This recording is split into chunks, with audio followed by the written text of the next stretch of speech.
लोग कह रहे हैं आज की नीतीश जी ने पीके को नेता बना दिया, आप सहमत हैं क्या? वो तेज प्रताप के लिए एक चैलेंज तो है ना, जो एंटी नीतीश वोट है या नीतीश के खिलाफ जो वोट पड़ता है उसमें कहीं ना कहीं वो तेज प्रताप के वोट को कहीं ना कहीं काटने की कोशिश तो करेंगे। माफ कीजिएगा, तेजस्वी के वोट को कहीं ना कहीं काटने की कोशिश करेंगे ना प्रशांत किशोर। तो ये एक्सपेरिमेंट भी चल जाएगा। और अगर पीके कुछ भी कर दिखाते हैं, चुनाव में कुछ भी हासिल करते हैं, तो फायदा नीतीश कुमार जी का ही है। वोट कटेगा, किनका कटेगा? एंटी नीतीश कुमार वोट जो है वो अगर बटा, और नीतीश कुमार का अपना एक वोट बैंक है, वो इस बात को सब बहुत बेहतर ढंग से जानते हैं, और ये भी जानते हैं कि नीतीश कुमार की बिहार की राजनीति के अंदर एक स्पेस है। अब तेजस्वी में कितना डेंट लगा पाते हैं नहीं लगा पाते, मैं इस पर कोई टिप्पणी नहीं कर। गायब रहे पूरे सीन से, मुझे तो हैरानी है किस बात की है। इतना कुछ चल रहा है पिछले 15 दिन से, पूरा पटना आंदोलित है, उसमें तेजस्वी यादव कहीं नहीं दिखाई। तो ये मुझे कई बार अखिलेश यादव और तेजस्वी यादव दोनों के साथ दिखता है। जैसे मैं उदाहरण देता हूँ, जब हाथरस का कांड हुआ उत्तर प्रदेश में, उस समय अखिलेश यादव इंग्लैंड में थे। कोई बड़ा नेता होता तो अगली फ्लाइट लेता, वापस आ जाता। उनके लड़के यहाँ के हाथरस में सेल्फी खिंचा रहे थे। तो तेजस्वी यादव और अखिलेश यादव इस तरह के जो नेता पुत्र हैं, ये मतलब जब अपनी सत्ता होती है तो लाइमलाइट रहते हैं, नेता पुत्र हैं सारे। देखिए, आप पीके को मतलब मैं कहूँगा देश के इतने बड़े शो में डिस्कस कर रहे हैं, तो उन्होंने काम तो कर दिया अपना, और ऐसे हर टीवी में डिस्कस कर रहे हैं। मेरा पीके से पर्सनल संबंध है। मैंने 2014 में कैंपेन था, मैं बाबा रामदेव के साथ था, तो जितने भी सन्यासियों के अराउंड वो कैंपेन करते थे, 14, 15, 16 तक मेरी मित्रता रही। उसके बाद वो आउट ऑफ टच हो गए।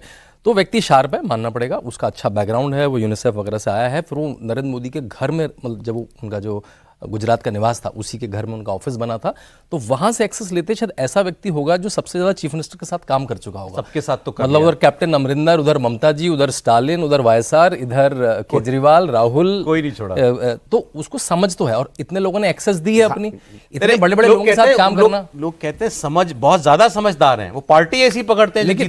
लेकिन जो अभी त्यागी जी ने कहा वो बहुत इंपॉर्टेंट है। उसके पास पॉलिटिकल स्पेस है क्या? जो दिल्ली में खाली थी, जो पंजाब में खाली थी, बिहार में पॉलिटिकल स्पेस नहीं खाली है। वहां की हर तरह की विचारधारा के ऊपर कोई काबिज है, राष्ट्रवादी विचारधारा के ऊपर कोई काबिज है, सुशासन बाबू सुशासन पे काबिज है, और अगर कुछ बचे हुई स्पेस है जो यादव स्पेस है, मुस्लिम स्पेस है, उस पे तेजस्वी काबिज। सर ने भी ये बात की, ये ट्रेडिशनल थॉट है सर। लेकिन कोई आदमी अगर ये कहे, आप वो क्या कह रहे हैं जाकर, क्या कभी मैंने भाषण उनके सुने, मैं भी सिवान में गया था जब ये यात्रा निकाल रहे थे, तब वो लोगों से कहते तुमको क्या मिल गया भाई 40 साल में, मुझे बता दो 40-50 साल में आज तक बिहार को क्या मिल गया?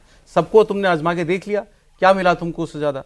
आज यही तो आप क्लेम कर सकते हैं नीतीश कुमार की भी, थोड़ी हमारा लॉ एंड ऑर्डर थोड़ा ठीक हो गया, बिजली की व्यवस्था थोड़ी ठीक हो गई। इसके अलावा बच्चे तो तुम्हारे उसी पढ़ने के लिए स्कूल नहीं, बीमार पड़ जाओ तो अस्पताल नहीं, नौकरी नहीं तो तुमको बाहर जाना पड़ता है। मैं सब बदल दूंगा, मौका दो। ऐसा है कि जिन्होंने सामाजिक परिवर्तन की, या जो अभी मेरे मित्र जिक्र कर रहे थे राष्ट्रवाद की, दो धाराओं की राजनीति इस समय देश में चल रही है। यू में एग्री, यू में डिसएग्री।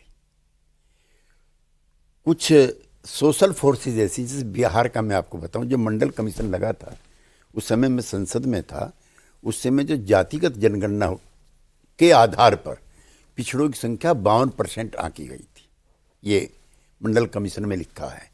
अब हमारी बिहार की सरकार ने जो जातिगत जनगणना कराई है, जिसमें बीजेपी भी शामिल है, के लोग कहते हैं वो नहीं शामिल है, वो 64% निकली है। तो एक कंसेप्ट है यू में डिसएग्री, जिसकी जितनी संख्या भारी उसकी उतनी हिस्सेदारी।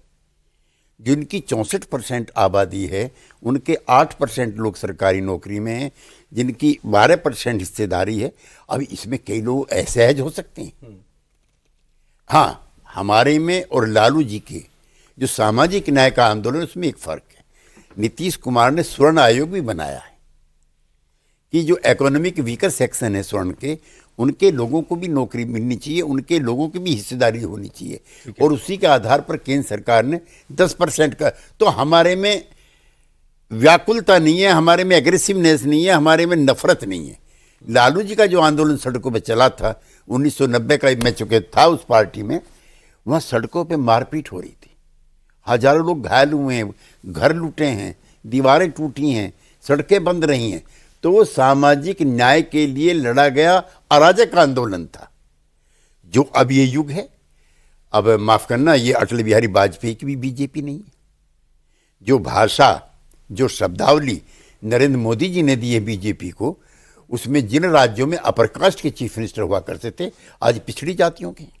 ये युग भी बदला है, धारणाएं बदली हैं, समाज का विकास भी हुआ है, नए नियम भी बने हैं। आज मध्य प्रदेश में बैकवर्ड चीफ मिनिस्टर है, जब 77 से लेकर के बाद तक सारे अपर कास्ट के रहे। अब जो मोदी का और नीतीश कुमार की जो एग्रेसिवनेस है पिछले सवालों की, वो किसी के खिलाफ नफरत में भरी हुई नहीं है।